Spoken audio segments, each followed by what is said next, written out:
Thousands of years ago, before Jesus came to save us, God the Father delivered a long list of guidelines as to how we should live within His required boundaries. Those who stepped outside of those boundaries had specific rituals to follow to get back into God's favor. This system ruled the day for about 4,000 years. As a result, it became clearly evident that as a people, we were incapable of achieving God's ultimate standard. God's solution to this dilemma was to manifest Himself as a man in the form of Jesus Christ, to sacrifice Himself for our indiscretions once and for all. Jesus has the power to absolve our sins because He and the Father are one. All things have been handed over to me by my Father, and no one knows the Son except the Father, nor does anyone know the Father except the Son, and anyone to whom the Son wills to reveal Him. We come to know God through our relationship with Jesus Christ. Those who reject Jesus are in fact rejecting God.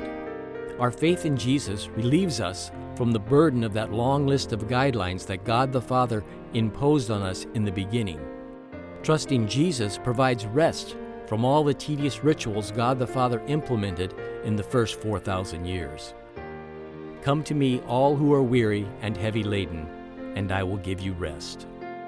As you may know, a yoke is a wooden crosspiece that fits over the necks of two animals from which guide ropes are fastened. Animals that take on a yoke are freely submissive to the person controlling the guide ropes.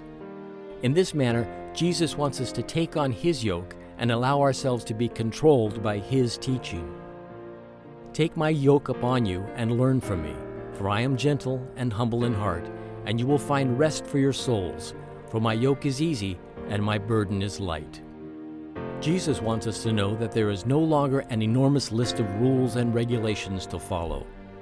When we trust Jesus for our salvation, we are expressing in our hearts an overwhelming love for God. Jesus teaches that in addition to our love for God, there is only one other rule needed to fulfill all of God's commandments. For the entire law is fulfilled in keeping this one command: love your neighbor as yourself. I think you can see how that makes our burden extremely light.